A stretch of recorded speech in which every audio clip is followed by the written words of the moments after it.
What if you could travel from the icy Arctic to the jungles of Madagascar, meet a baby seal, stare into a polar bear's eyes, and walk with dragons, all in just one day, without ever leaving Rotterdam? Food Travel and DIY takes you to Europe's most iconic zoological parks, the Diergaarde Blijdorp, or as many call it, the Rotterdam Zoo. A bit of history to start. This zoo was founded in 1855. It started as a simple garden for pheasants and waterfowl near the Kruiskade in central Rotterdam. Over time, it evolved into the incredible zoo we are about to explore.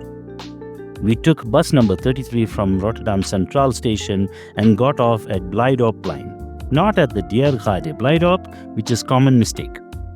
Having an OE chip card, the local travel card, really helps for seamless travel across trams, buses, metros, and even ferries. Just follow the signs pointing you towards the zoo entrance. The entry ticket is $29.50 per person. And right at the entrance, we are greeted by a charming souvenir shop. Let's start exploring. We begin at the Oceanium, the marine world of the zoo. Bass Rock aquatic birds welcome us first, a homage to the Scottish island famous for seabirds.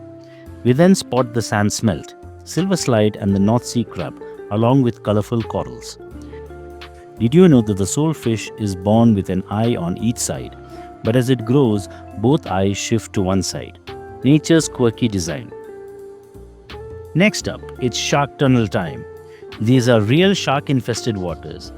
Some were chilling right above our heads, and we saw a brave sea turtle gliding past them like a boss. A jawbone of a megalodon, and even a surfboard that's been bitten. Yep, it's like walking through a real-life Jaws exhibit. We entered the shark cage-style viewing area where we saw a barracuda and a shark far passing by. Plus a saltwater conservatory filled with coral reefs, shark eggs, and even a tiny seahorse playing hide and seek.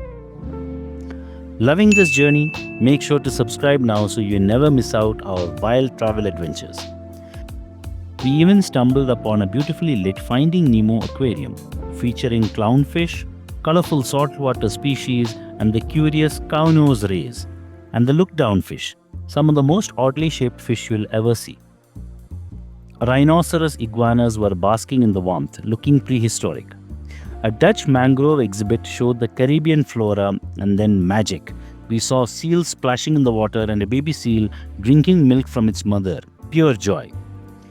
In the next section, a cotton-topped tamarin, an iguana chilling in a tree, a Cuban hutia, which is a rare rodent, bony pikefish, Guyana cichlids, and the lovely Oscar fish. A tank full of guppies and baby guppies added a peaceful touch. We met the regal emperor penguins waddling around like royalty. Now, time for some land giants. These are the Galapagos tortoises, some over 100 years old. The not-so-pretty Colorado bullfrogs and the lesser Antillean iguana made an appearance too. Egyptian land tortoises and plowshare tortoises were soaking up the sun, along with swift Cuvier's Madagascar lizard. A massive Komodo dragon greeted us next, truly a living dinosaur. Let's chill. In the North American Arctic section, we didn't spot the Arctic wolf or the raccoon, but drumroll, the majestic polar bear was right there. Fun fact, the polar bear fur is translucent and the skin underneath is black, helping them absorb the heat. You can see it in this particular polar bear very clearly. Now off to the American prairie. Here we saw the prairie dog popping out of the burrows. Cute, but watch those teeth. The North American bison, the largest land mammal in the Americas, was also seen. Then King Julian himself, the ring-tailed lemur from Madagascar. The adorable southern pudu, the world's smallest deer, which were capable of climbing trees. A clever African grey parrot was busy destroying the branch it sat on, playful and destructive. We passed old and new photos of the zoo under a railway bridge, a walk through history. Next, the mighty Asiatic lions. Found only in India, they live in such a beautiful Indian-themed enclosure. The Mohor gazelle, critically endangered and extinct in the wild since 1968. Every sighting matters. We see African elephants using puzzles to get treats, fun and enriching. We saw a Malaysian tapir, which was not really interested in meeting us. Now we welcome you to the Himalayan section. We saw the Indian one-horned rhinoceros, the elusive red panda, and the tufted deer hiding in the foliage. The Bactrian camels with two humps were resting. Bantengs, wild cattle from Southeast Asia, and lion-tailed macaques swinging above, and playful Sulawesi crested macaque playing hide and seek. The Asian area is full of bamboo. It's like walking through a Zen garden. Sadly, no tiger sightings in the Tiger Creek, but we did see a sneaky fishing cat and a few wild pigs.